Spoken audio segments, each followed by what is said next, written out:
Hey guys, कैसे हैं आप लोग। सबसे पहले इस वीडियो को अगर आप बंद करने का सोच रहे हैं तो अगर आपको सच सुनना पसंद नहीं है तो बिल्कुल वीडियो को आप बंद कर दें।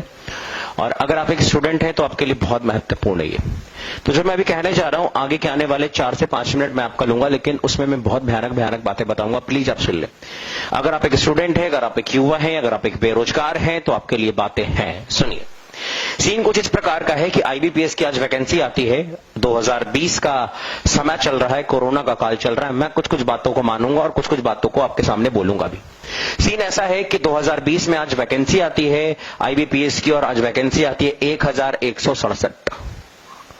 इसके ठीक पहले 2019 में वैकेंसी आई थी 4336, उसके पहले आई थी 4252, उसके ठीक पहले आई थी 3562, उसके ठीक पहले आई थी 8022, 8822, उसके ठीक पहले आई थी 12434, उसके ठीक पहले आई थी 16721, उसके ठीक पहले आई थी 21680 और उसके ठीक पहले आई थी 22000। 2012 में वैकेंसी जब 22000 पिक पे थी, उसके बाद ये गिरते गिरते गिरते गिरते गिरते गिरते कहां पहुंच चुका है, 1667 पे, 1167 पे। आप एक बात बताइए, इस तरीके से अगर आप वैकेंसीज को कम करते जाओगे, बैंक को मर्ज करते जाओगे, तो एक आम आदमी कहां जाएगा। आप हमेशा प्राइवेटाइजेशन को जोड़ दे रहे हैं। अगर प्राइवेटाइजेशन होगा तो लोग जॉब कहां पे करेंगे। क्या आत्मनिर्भर इतना इजी है आत्मनिर्भर बनना। आपको पता है कि अगर मान लिया जाए, अगर बैंक पैसे भी दे देती है लोगों को बिजनेस करने के लिए, तो आपको क्या पता है कि लोग किससे बिजनेस कर पाएंगे या नहीं कर पाएंगे। क्या सारे लोग बिजनेस के लिए बने होते हैं। क्या हर एक लोग से बिजनेस पॉसिबल है। बिल्कुल पॉसिबल नहीं है। इसमें गरीब का बेटा और गरीब होता जाएगा और एक अमीर का बेटा और अमीर होता जाएगा। एक सरकारी नौकरी ही, एक पढ़ाई एक ऐसा चीज था। शिक्षा व्यवस्था ही, हमारी शिक्षा व्यवस्था एकदम बिल्कुल भी सही नहीं है। और शिक्षा ही एक ऐसा चीज था जिसके बदौलत एक गरीब आदमी भी आगे बढ़ के अपने बेटे के दम पे वो अपना दिन चेंज करना सोच सकता था। लेकिन वो भी पॉसिबल नहीं है, क्योंकि वैकेंसी इतनी घट गई है। कहां से होगा। 1167 वैकेंसी, बच्चा क्यों तैयारी करेगा ये बताओ मुझे। और इतनी वैकेंसी पे क्या होने वाला, आप मुझे ये बताओ। मैं 2-3 एग्जांपल आपको दूंगा। आप प्लीज बिल्कुल अपना पलक भी मत झपकाना, वीडियो पे लगातार टिके रहना। अगर आपको गलत बात लगे आप नीचे लिख के जाना। अब मेरी बातों को सुनना। 22000 से वैकेंसी शुरू हुई थी और 1667 वैकेंसी तक हम लोग पहुंच चुके हैं। इतना कम डेटा हो गया है। और साथ ही साथ जो हमारे फॉर्म भरने वाले लोगों की संख्या है वो 10 लाख से भी ज्यादा है। आप अगर 10 लाख रुपए की गाड़ी खरीदने जाइएगा ना, तो आपको वो जो शोरूम वाले होंगे वो 1000 रुपए का केक वेक और ताम झाम में बिल्कुल यूं ही पैसा बर्बाद कर देंगे। जब आप 10 लाख का चीज खरीदने जाते हो तो उसमें 1 लाख का कोई वैल्यू नहीं होता है। 1000 का कोई वैल्यू नहीं होता है। और आप 10 लाख के कैंडिडेट में 1000 सीट देके कौन से वैल्यू निकाल रहे। इससे बढ़िया नहीं देते तुम। क्यों दे रहे हो वैकेंसी। अब तुम ये कहोगे कि इस बार कोरोना, अरे भैया ये 2019 में भी कोरोना था क्या, 2017 में भी कोरोना था। लगातार बैंक को मर्ज कर देंगे। अरे आपका पास एनपीओ हो रहा था, क्यों एनपीओ हो रहा है उसको सुधारोगे या वैकेंसी कम कर दोगे, बैंक को मर्ज कर दोगे। हर एक चीज को आप प्राइवेट नहीं कर सकते है ना। अगर हर एक चीज को प्राइवेट कर देंगे तो सरकार नाम का चीज ही हट जाएगा। एक दिन तो हमें ऐसा देखने को मिलेगा, भारत सरकार प्राइवेट लिमिटेड, ये लिखवा दो। आप ऐसे करेंगे तो कहां जाएगा। शिक्षा व्यवस्था तो ऐसे ही डाउन हो गई थी और ये वैकेंसीज को देख के और ज्यादा डाउन हो जाएगी। बच्चे क्यों पढ़ेंगे। अब आप कहते हो प्राइवेटाइजेशन होना चाहिए। प्राइवेटाइजेशन कब होगा। आपको अच्छी शिक्षा मिली है क्या। एक गरीब का बच्चा क्या एक अच्छी शिक्षा पा पाता है। कोई गरीब का बच्चा अच्छी शिक्षा कैसे पा पाएगा भाई। वो सरकारी स्कूल में जाता है। और आप लोग सरकारी स्कूल के मास्टर को भी कहां छोड़ते हैं, उससे जनगणना करवाते हैं, कोरोना में करवाते हैं, इलेक्शन में काम करवाते हैं। वो इलेक्शन में काम करने आया, पढ़ाने आया है। कहां से होगा काम, आप ही बताओ।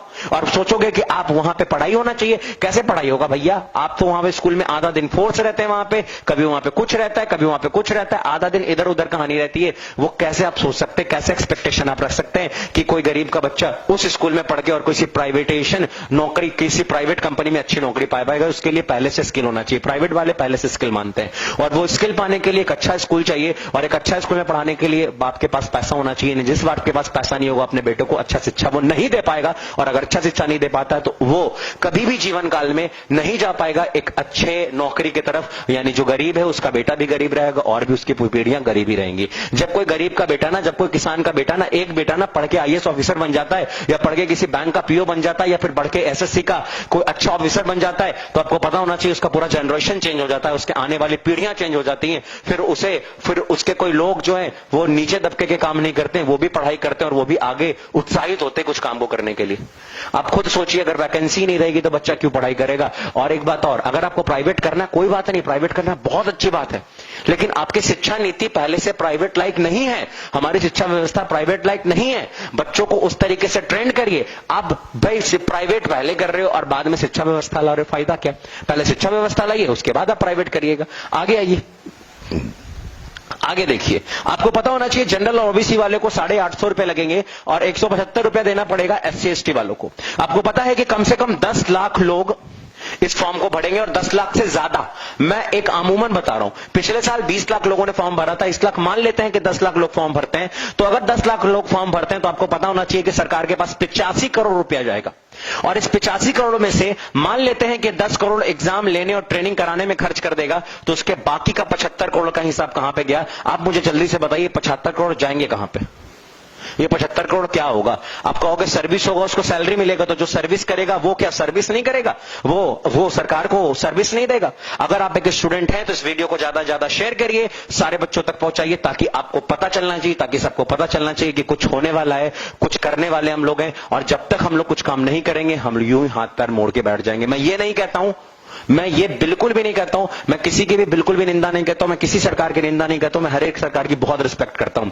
बहुत अच्छा है हम लोग राम मंदिर बना रहे हैं, बहुत अच्छा है हम लोग 370 हटा रहे हैं, बहुत अच्छा है हम लोग पुलवामा अटैक का मामला ले रहे हैं, लेकिन बहुत अच्छा तब होगा जब हमारे देश के युवा कुछ करेंगे, बेरोजगार नहीं घूमेंगे। मेरे भाई, बेरोजगारी बहुत बढ़ रही है, और अगर आपको लग रहा है कि आप बेरोजगार हैं तो इस वीडियो को शेयर करिए। और इस वीडियो को ऊपर नीचे कुछ लिखने वाले लोगों को मैं पहले ये बता दूं कि बेटा आप लिखने के लिए तो कुछ भी लिख सकते हो, बाबू आप लिखने के लिए तो कुछ भी लिख सकते हो, बच्चा मेरे आप लिखने के लिए तो कुछ भी लिख सकते हो, लेकिन एक बड़ी बात आती है, एक बहुत खूबसूरत आती है कि भाई आप पहले उस स्टूडेंट को देखिए जिसका लास्ट साल था, जो कई सालों से मेहनत कर रहा था, कि अगर वो इस बार कुछ एग्जाम देता है और एग्जाम निकल जाता तो उसके साथ कुछ होगा। एक बार की बात है, मैं क्लास से जब निकला है, मैं maths teacher, my name is Nishant Kumar Shah. मैं एक बार क्लास से निकला, एक बच्चा मेरे कंधे पे आकर रोने लगा, बहुत तेज तेज से रोने लगा। मैंने उसे बहुत देर चुप कराया। काफी देर चुप कराने के बाद मुझे लगा, फरवरी का महीना चल रहा था, मुझे लगा कुछ चक्कर उक्कर होगा दूसरा वाला। लेकिन वो बच्चा बहुत देर के बाद चुप होता और वो कहता है कि सर पापा ने मेरे को इस बार पटना भेजा था, पापा मेरे किसान है, कि एनटीपीसी आने वाला है, एनटीपीसी में मैं जॉब कर लूंगा पढ़ाई करके, लेकिन सर एनटीपीसी का तो एग्जाम ही नहीं हो रहा है। जब एनटीपीसी का एग्जाम नहीं हो रहा है तो पापा आप कह रहे हैं कि बेटा इससे ज्यादा मेरे पास पैसा नहीं, अब गांव लौट जाओ। वो कहता है क्या कि सर मेरे को पढ़ना था, सर मेरे को यहीं रहना था, सर अगर मैं घर जाऊंगा तो पढ़ाई नहीं हो पाएगी, सर खेत में काम करना पड़ जाएगा, सर कैसे भी एग्जाम हो जाए, सर कैसे भी एग्जाम करा दो, मेरे हाथ में कि मैं एग्जाम करा दूं। मैं रात भर उस दिन नहीं सोया। क्या आपको पता है कि बच्चे कैसे आके रोते हैं, क्या आपको पता है कि बच्चे क्या करते हैं। अगर रियलिटी में अगर आप एक स्टूडेंट हैं तो भैया प्लीज वीडियो को शेयर करिएगा और उन लोगों तक पहुंचने दीजिएगा वीडियो जो ऊपर प्रोफाइल में बैठे हुए हैं, ताकि उनको भी पता चले कि क्या सीन क्रिएट हुआ है।